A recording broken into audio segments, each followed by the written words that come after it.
ಒಂದು ತೀವ್ರ neck to neck competition ಅನ್ನ ಈ ಬಾರಿ ಕೊಡಬಹುದು ಅನ್ನೋ ಭಾರಿ ನಿರೀಕ್ಷೆ ಇತ್ತು. ಆದ್ರೆ 30ರ ಗಡಿಯನ್ನು ಕೂಡ ದಾಟುವಲ್ಲಿ ಪರದಾಡ್ತಾ ಇದೆ ಈ ಕ್ಷಣದ ಟ್ರೆಂಡ್ ನ ಪ್ರಕಾರ. ಮತ್ತೊಂದ್ ಕಡೆ ಆಗ್ಲೇ ಹೇಳ್ತಾ ಇದ್ದ ಹಾಗೆ ಕಾಂಗ್ರೆಸ್ ಶೂನ್ಯ ಸಾಧನೆಯ ಮುಖಭಂಗದಿಂದ ತಪ್ಪಿಸ್ಕೊಳ್ಳಿಕ್ಕೆ ಇದೀಗ ಪ್ರಯಾಸವನ್ನ ಮಾಡ್ತಾ ಇರೋದು. ರಾಹುಲ್ ಗಾಂಧಿ ಅವರ ನಿರಂತರವಾದ ಆಬ್ಸೆನ್ಸ್. ಆಗಸ್ಟ್ ಸೆಪ್ಟೆಂಬರ್ ತಿಂಗಳಲ್ಲಿ ಬಂದ್ರು, ಒಂದಷ್ಟು ಪ್ರಚಾರವನ್ನ ಮಾಡಿದ್ರು, ಆ ನಂತರದಲ್ಲಿ ಕಣ್ಮರೆ. ಇನ್ನೇನು ಚುನಾವಣೆಗೆ ಕೆಲ ದಿನ ಇದೆ ಎಂದಾಗ ಬಂದ್ರು, ಹರಿಯಾಣದಲ್ಲಿ ಓಟ್ ಚೋರಿ ಆಗಿದೆ ಅನ್ನೋ ಮತ್ತೊಂದು ಆರೋಪ. ಆದ್ರೆ ಗ್ರೌಂಡ್ ನಲ್ಲಿ ರಾಹುಲ್ ಗಾಂಧಿ ಅವರ ಪ್ರಚಾರದ ಅವಶ್ಯಕತೆ ಇನ್ನೊಂದಷ್ಟಿತ್ತು ಅನ್ನೋದು ಬಿಹಾರದ ಕಾಂಗ್ರೆಸ್ನ ಕಾರ್ಯಕರ್ತರದ್ದೇ ಅಂಬೋಣ. ರಾಹುಲ್ ಗಾಂಧಿ ಅವರು ಬಂದ್ರು, ಯಾಕೆ ಹೋದ್ರು ಗೊತ್ತಿಲ್ಲ, ಎಲ್ಲಿ ಹೋದ್ರು ಗೊತ್ತಿಲ್ಲ. ಲೋಕಲಿ ಬಿಹಾರದಲ್ಲಿ ಸ್ಥಳೀಯವಾಗಿ ಕಾಂಗ್ರೆಸ್ನ ಲೀಡರ್ ಅಂತ ಹೇಳಿ ಪ್ರಭಾವಿ ವರ್ಚಸ್ಸಿರೋ ನಾಯಕ ಯಾರು ಇಲ್ಲದೆ ಇರೋ ಕಾರಣ ರಾಷ್ಟ್ರೀಯ ನಾಯಕರದ್ದೇ ಅವಲಂಬನೆ ಸ್ಥಳೀಯವಾಗಿ ಕಾಂಗ್ರೆಸ್ ಪಕ್ಷಕ್ಕೆ ಇತ್ತು. ಅದರಲ್ಲೂ ರಾಹುಲ್ ಗಾಂಧಿ ಅವರ ಈ ವೋಟ್ ಚೋರಿ ಅಭಿಯಾನ ದೇಶದಾದ್ಯಂತ ದೊಡ್ಡ ಪ್ರಮಾಣದಲ್ಲಿ ರಿಂಗಡಿಸ್ತಾ ಇರೋ ಸಂದರ್ಭದಲ್ಲಿ ಬಿಹಾರದಲ್ಲೂ ಕೂಡ ಅದನ್ನ ಎನ್ಕ್ಯಾಶ್ ಮಾಡ್ಕೊಳ್ಬೇಕು ಅನ್ನೋ ಸಹಜ ನಿರೀಕ್ಷೆ ಕಾಂಗ್ರೆಸ್ ಪಕ್ಷಕ್ಕಿರುತ್ತೆ. ಆದ್ರೆ ರಾಹುಲ್ ಗಾಂಧಿ ಅವರ ಆಬ್ಸೆನ್ಸ್ ಇದೀಗ ಚುನಾವಣೆಯ ಫಲಿತಾಂಶದ ರೂಪದಲ್ಲಿ ಕಾಣೋಕೆ ಸಿಗ್ತಾ ಇದೆ. ವಿಜಯೋತ್ಸವದ ಸಂಭ್ರಮಾಚರಣೆಯ ದೃಶ್ಯಗಳನ್ನ ನಿರಂತರವಾಗಿ ಬಿಹಾರದಿಂದ ನೀವು ಗಮನಿಸ್ತಾ ಇದ್ರಿ. ಕೇವಲ ಬಿಹಾರ ಮಾತ್ರವಲ್ಲ, ರಾಷ್ಟ್ರ ರಾಜಧಾನಿ ದೆಹಲಿಯ ಕೇಂದ್ರ ಬಿಜೆಪಿ ಕಚೇರಿಯಲ್ಲೂ ಕೂಡ ಇಂಥದ್ದೇ ಸಂಭ್ರಮಾಚರಣೆಯ ದೃಶ್ಯಗಳನ್ನ ಗಮನಿಸಿದ್ವಿ. ಇದರ ಜೊತೆಯಲ್ಲಿ ಬೆಂಗಳೂರಿನ ಮಲ್ಲೇಶ್ವರದಲ್ಲಿರ್ತಕ್ಕಂಥ ಬಿಜೆಪಿ ಕಚೇರಿಯಲ್ಲೂ ಕೂಡ ಸಿಹಿ ಹಂಚಿ ಸ್ಥಳೀಯ ನಾಯಕರು ಹಾಗೆ ಕಾರ್ಯಕರ್ತರು ಸಂಭ್ರಮಿಸಿದ ದೃಶ್ಯವನ್ನ ನಾವು ಗಮನಿಸಿದ್ವಿ. ಬಹಳ ದೊಡ್ಡ ಪ್ರಮಾಣದಲ್ಲಿ ಮಹಿಳಾ ವೋಟರ್ಸ್ ಎನ್ಡಿಎ ಕೈ ಹಿಡಿದಿದ್ದಾರೆ. ಮಹಿಳೆಯರ ಸಂಭ್ರಮಾಚರಣೆಯ ದೃಶ್ಯವನ್ನ ಕೂಡ ನೀವು ಗಮನಿಸ್ತಾ ಇದ್ದೀರಿ.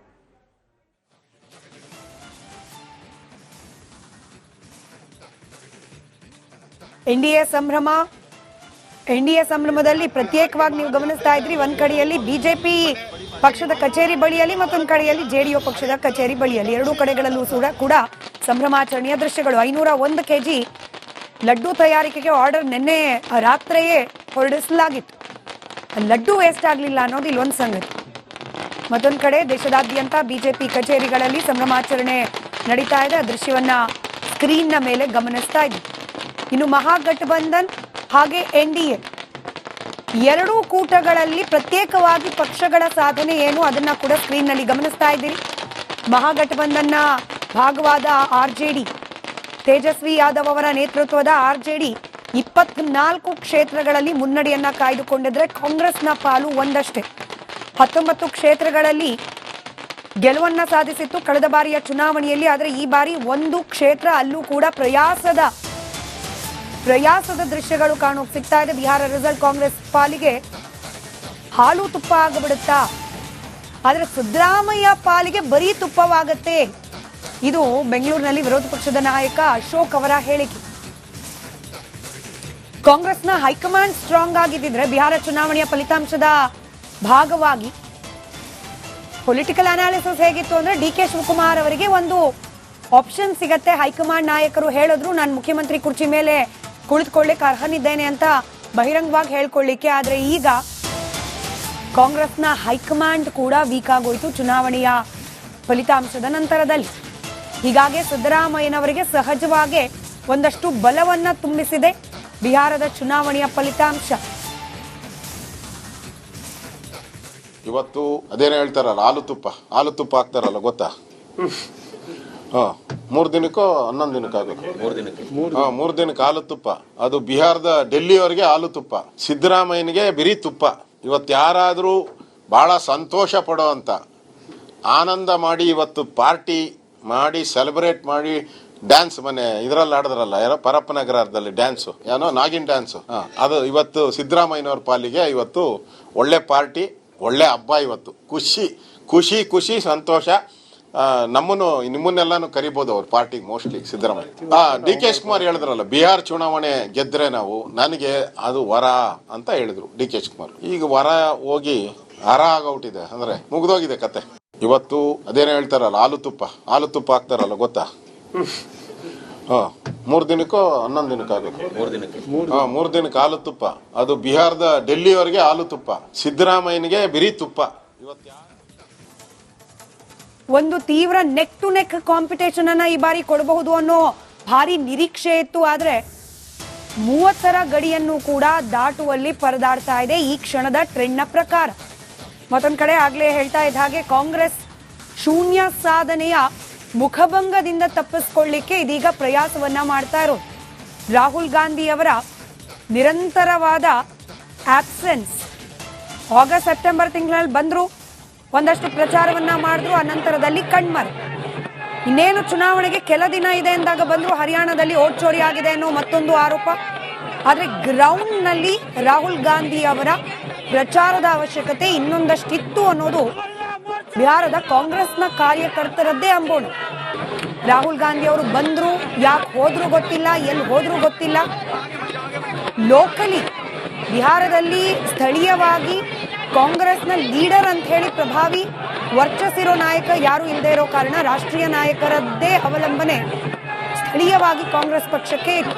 ಅದರಲ್ಲೂ ರಾಹುಲ್ ಗಾಂಧಿ ಅವರ ಈ ವೋಟ್ ಚೋರಿ ಅಭಿಯಾನ ದೇಶದಾದ್ಯಂತ ದೊಡ್ಡ ಪ್ರಮಾಣದಲ್ಲಿ ರಿಂಗಡಿಸ್ತಾ ಇರೋ ಸಂದರ್ಭದಲ್ಲಿ ಬಿಹಾರದಲ್ಲೂ ಕೂಡ ಅದನ್ನ ಎನ್ಕ್ಯಾಶ್ ಮಾಡ್ಕೊಳ್ಬೇಕು ಅನ್ನೋ ಸಹಜ ನಿರೀಕ್ಷೆ ಕಾಂಗ್ರೆಸ್ ಪಕ್ಷಕ್ಕಿರುತ್ತೆ. ಆದ್ರೆ ರಾಹುಲ್ ಗಾಂಧಿ ಅವರ ಆಬ್ಸೆನ್ಸ್ ಇದೀಗ ಚುನಾವಣೆಯ ಫಲಿತಾಂಶದ ರೂಪದಲ್ಲಿ ಕಾಣೋಕೆ ಸಿಗ್ತಾ ಇದೆ. ವಿಜಯೋತ್ಸವದ ಸಂಭ್ರಮಾಚರಣೆಯ ದೃಶ್ಯಗಳನ್ನ ನಿರಂತರವಾಗಿ ಬಿಹಾರದಿಂದ ನೀವು ಗಮನಿಸ್ತಾ ಇದ್ರಿ. ಕೇವಲ ಬಿಹಾರ ಮಾತ್ರವಲ್ಲ, ರಾಷ್ಟ್ರ ರಾಜಧಾನಿ ದೆಹಲಿಯ ಕೇಂದ್ರ ಬಿಜೆಪಿ ಕಚೇರಿಯಲ್ಲೂ ಕೂಡ ಇಂಥದ್ದೇ ಸಂಭ್ರಮಾಚರಣೆಯ ದೃಶ್ಯಗಳನ್ನ ಗಮನಿಸಿದ್ವಿ. ಇದರ ಜೊತೆಯಲ್ಲಿ ಬೆಂಗಳೂರಿನ ಮಲ್ಲೇಶ್ವರದಲ್ಲಿರ್ತಕ್ಕಂಥ ಬಿಜೆಪಿ ಕಚೇರಿಯಲ್ಲೂ ಕೂಡ ಸಿಹಿ ಹಂಚಿ ಸ್ಥಳೀಯ ನಾಯಕರು ಹಾಗೆ ಕಾರ್ಯಕರ್ತರು ಸಂಭ್ರಮಿಸಿದ ದೃಶ್ಯವನ್ನ ನಾವು ಗಮನಿಸಿದ್ವಿ. ಬಹಳ ದೊಡ್ಡ ಪ್ರಮಾಣದಲ್ಲಿ ಮಹಿಳಾ ವೋಟರ್ಸ್ ಎನ್ಡಿಎ ಕೈ ಹಿಡಿದಿದ್ದಾರೆ. ಮಹಿಳೆಯರ ಸಂಭ್ರಮಾಚರಣೆಯ ದೃಶ್ಯವನ್ನ ಕೂಡ ನೀವು ಗಮನಿಸ್ತಾ ಇದ್ದೀರಿ.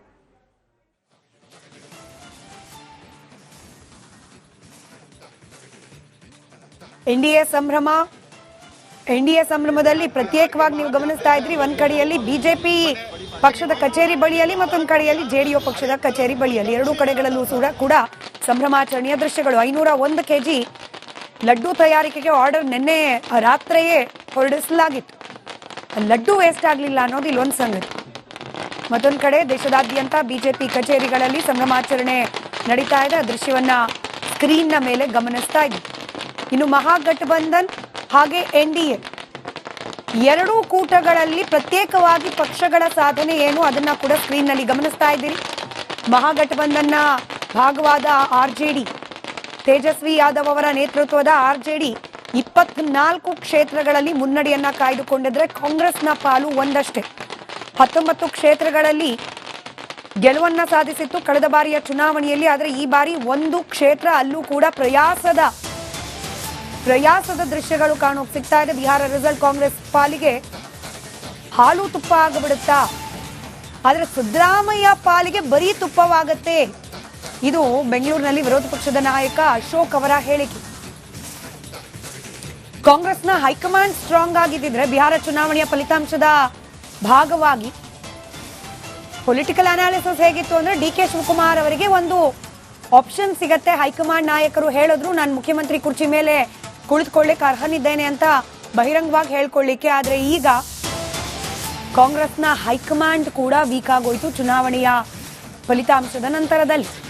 ಹೀಗಾಗಿ ಸಿದ್ದರಾಮಯ್ಯನವರಿಗೆ ಸಹಜವಾಗಿ ಒಂದಷ್ಟು ಬಲವನ್ನ ತುಂಬಿಸಿದೆ ಬಿಹಾರದ ಚುನಾವಣೆಯ ಫಲಿತಾಂಶ. ಇವತ್ತು ಅದೇನೋ ಹೇಳ್ತಾರಲ್ಲ, ಹಾಲು ತುಪ್ಪ ಹಾಕ್ತಾರಲ್ಲ, ಗೊತ್ತಾ? 3 ದಿನಕ್ಕೋ 11 ದಿನಕ್ಕೆ ಆಗಬೇಕು. 3 ದಿನಕ್ಕೆ ಹಾಲು ತುಪ್ಪ. ಅದು ಬಿಹಾರದ ಡೆಲ್ಲಿವರೆಗೆ ಹಾಲು ತುಪ್ಪ. ಸಿದ್ದರಾಮಯ್ಯನಿಗೆ ಬರೀ ತುಪ್ಪ. ಇವತ್ತು ಯಾರಾದರೂ ಬಹಳ ಸಂತೋಷ ಪಡೋ ಅಂತ ಆನಂದ ಮಾಡಿ ಇವತ್ತು ಪಾರ್ಟಿ ಮಾಡಿ ಸೆಲೆಬ್ರೇಟ್ ಮಾಡಿ ಡ್ಯಾನ್ಸ್ ಮನೆ ಇದರಲ್ಲಿ ಆಡಿದ್ರಲ್ಲ, ಯಾರೋ ಪರಪ್ಪನಗರದಲ್ಲಿ ಡ್ಯಾನ್ಸು, ಏನೋ ನಾಗಿನ್ ಡ್ಯಾನ್ಸು, ಅದು ಇವತ್ತು ಸಿದ್ದರಾಮಯ್ಯನವ್ರ ಪಾಲಿಗೆ ಇವತ್ತು ಒಳ್ಳೆ ಪಾರ್ಟಿ, ಒಳ್ಳೆ ಹಬ್ಬ. ಇವತ್ತು ಖುಷಿ ಸಂತೋಷ. ನಮ್ಮನ್ನು ನಿಮ್ಮನ್ನೆಲ್ಲಾನು ಕರಿಬಹುದು ಅವ್ರ ಪಾರ್ಟಿಗೆ mostly Siddaramaiah. D K Shivakumar ಹೇಳಿದ್ರಲ್ಲ, ಬಿಹಾರ್ ಚುನಾವಣೆ ಗೆದ್ರೆ ನಾವು ನನಗೆ ಅದು ವರ ಅಂತ ಹೇಳಿದ್ರು ಡಿ ಕೆ ಶಿವಕುಮಾರ್. ಈಗ ವರ ಹೋಗಿ ಹರ ಆಗೋಟಿದೆ, ಅಂದ್ರೆ ಮುಗ್ದೋಗಿದೆ ಕತೆ. ಇವತ್ತು ಅದೇನೋ ಹೇಳ್ತಾರಲ್ಲ, ಹಾಲು ತುಪ್ಪ ಹಾಕ್ತಾರಲ್ಲ, ಗೊತ್ತಾ? 3 ದಿನಕ್ಕೋ 11 ದಿನಕ್ಕೆ ಆಗಬೇಕು. 3 ದಿನಕ್ಕೆ ಹಾಲು ತುಪ್ಪ. ಅದು ಬಿಹಾರದ ಡೆಲ್ಲಿವರೆಗೆ ಹಾಲು ತುಪ್ಪ. ಸಿದ್ದರಾಮಯ್ಯನಿಗೆ ಬಿರಿ ತುಪ್ಪ. ಇವತ್ತು